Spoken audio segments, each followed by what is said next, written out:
Income tax department ने कांग्रेस के bank खातों को फ्रीज कर दिया, जिस पर कांग्रेस ने पलटवार किया। पार्टी इसे लेकर सुप्रीम कोर्ट पहुंच गई तो कांग्रेस अध्यक्ष मल्लिकार्जुन खड़गे, सोनिया गांधी, राहुल गांधी ने प्रेस कॉन्फ्रेंस कर मोदी सरकार को घेर लिया है।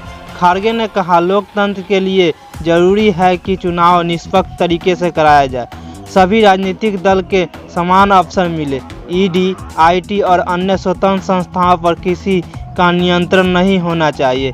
ये नहीं कि जो सत्ता में संसाधनों पर उसी का मोनोपोली हो और देश की संस्थाओं पर प्रत्यक्ष या परोक्ष रूप से उनका नियंत्रण हो। सुप्रीम कोर्ट ने जिस चुनावी चंदे का स्कीम को अवैध, असंवैधानिक कहा, उस स्कीम के तहत बीजेपी ने हजारों करोड़ अपने बैंक खाते में भर लिए, तो दूसरी तरफ कांग्रेस का बैंक खाता फ्रीज कर दिया है ताकि हम पैसों के अभाव में बराबरी के साथ चुनाव न लड़ पाए।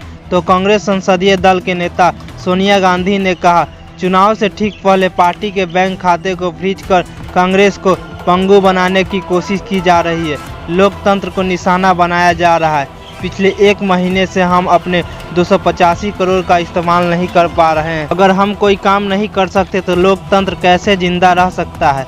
कांग्रेस सांसद राहुल गांधी ने कहा, पार्टी के बैंक अकाउंट फ्रीज कर दिए हैं। किसी कोर्ट ने, चुनाव आयोग ने कुछ नहीं पूछा, किसी ने कुछ नहीं कहा।